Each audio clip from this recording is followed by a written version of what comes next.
Concepción, liceo de hombres, liceo de niñas, escuela para mujeres, filarmónica, eran en el siglo XIX los centros de la actividad cultural y educacional en Concepción. Sin embargo, 2 siglos antes, una visionaria congregación ya había establecido las bases de nuestro sello de cultura y educación, porque en 1612 la primera universidad de Chile se fundaría aquí, en el Valle de Penco.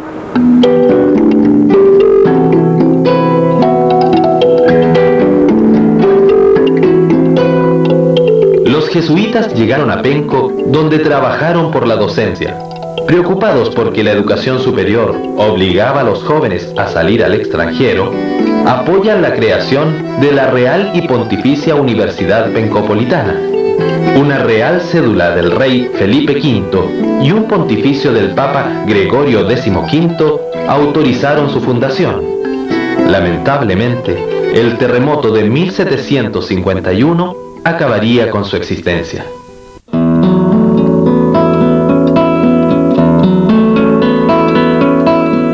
El aspecto universitario continuaría latente a través de cientos de años. Según el historiador Fernando Campos Harriet, la gran fundación cultural de Concepción en el pasado siglo fue su universidad, impulsada por las logias y grupos masónicos.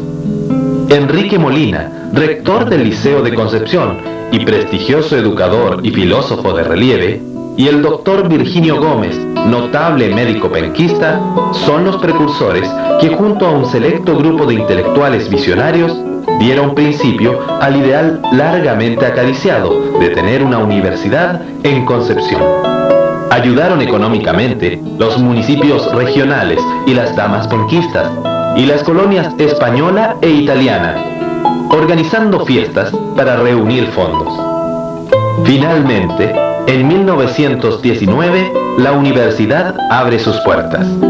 Poco a poco fueron levantándose las facultades en el barrio de La Toma, en una de las hondonadas del Cerro Caracol. Ya en 1950, tiene la Universidad de Concepción el prestigio de ser una de las grandes universidades chilenas, y su irradiación levanta el espíritu y alumbra la cultura regional de Concepción y del sur del país.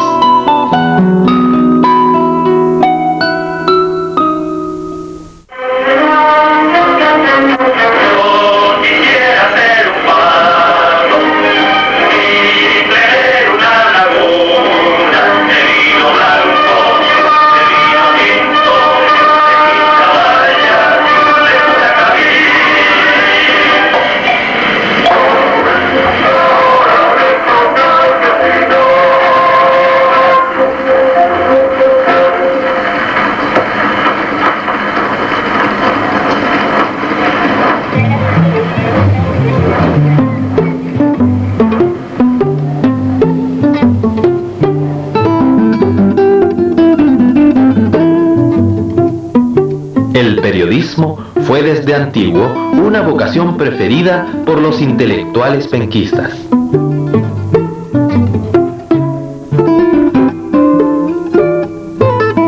El Chantecler, publicada entre los años 1910 y 1913, revista de marcadas inquietudes culturales, acuñó a una interesante generación de intelectuales, artistas y literatos.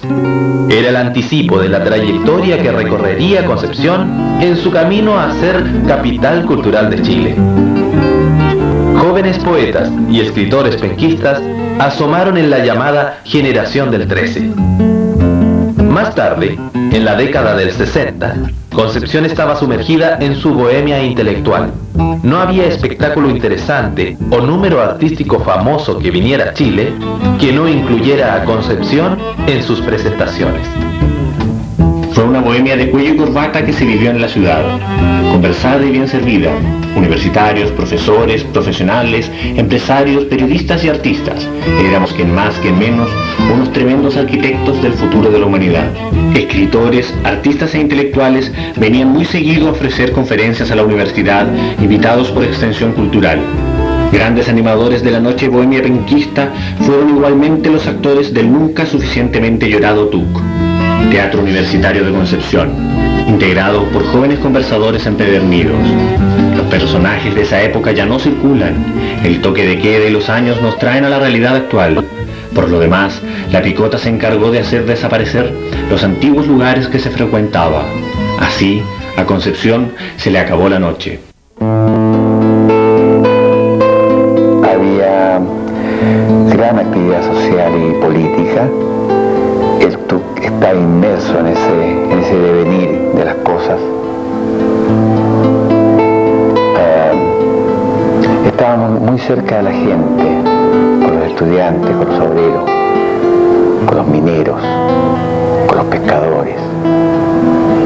Era un teatro que creció mucho en ese aspecto.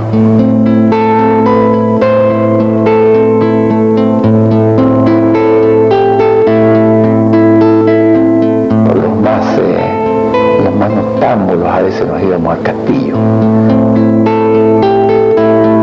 Nosotros teníamos que estar desde las 8:30, 9 de la mañana haciendo gimnasia, esgrima,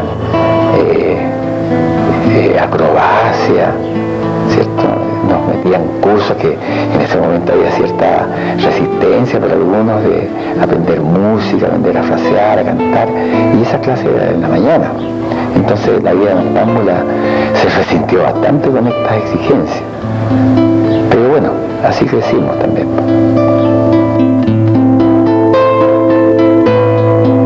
Era un teatro muy lindo, de una acústica fabulosa. Además con ese ateso que tenía el teatro, esas lámparas, esas arañas al centro de la cúpula, los palcos, la alfombra roja, la butaca. Estaba muy bien mantenido el teatro, era muy lindo.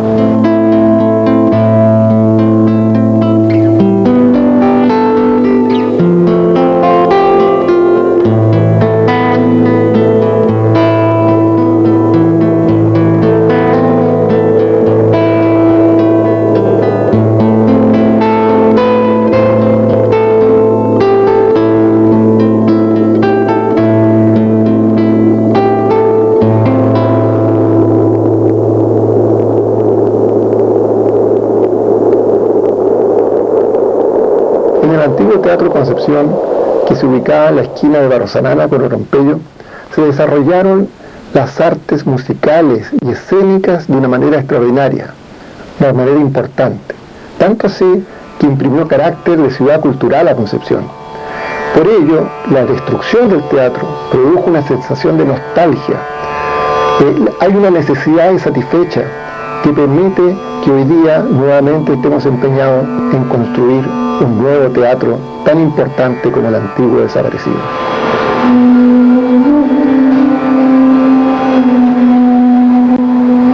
De las numerosas salas que tuvo la ciudad, poco queda.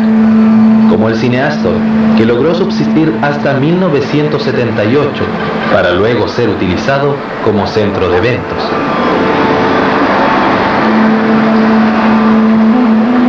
Teatro Real.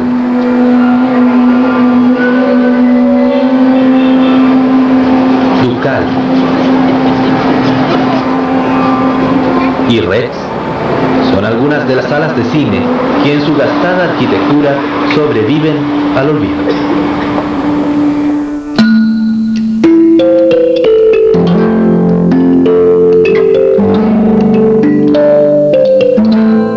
Hasta 1928, en las salas de Concepción se exhibieron películas sin audio ni subtítulos, haciendo necesario que alguien tuviese que relatar cada escena a un costado de la pantalla. Quizás así partió en muchos el gusto por el séptimo arte.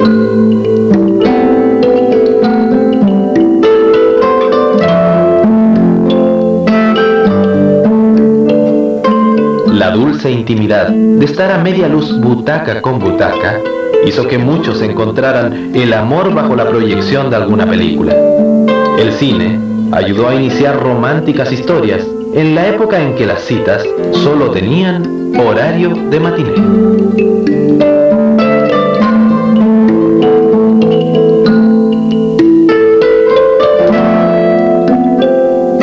Los escenarios vacíos vacíos y los teatros destruidos terminaron por borrar las páginas de la nutrida agenda cultural de Concepción. Muchos sostienen que después de 1973 nada volvió a ser igual. Escuelas de verano en la universidad, teatro, literatura, plástica, un sinfín de actividades por décadas reunieron a la familia penquista. Lo cierto es que hoy, en pleno siglo XXI, las ruinas de la otrora capital cultural aún duermen en medio de la ciudad. Seguramente están en pie por alguna razón, quizás a la espera de la obra reconstructiva que tanto llamó a realizar don Enrique Molina.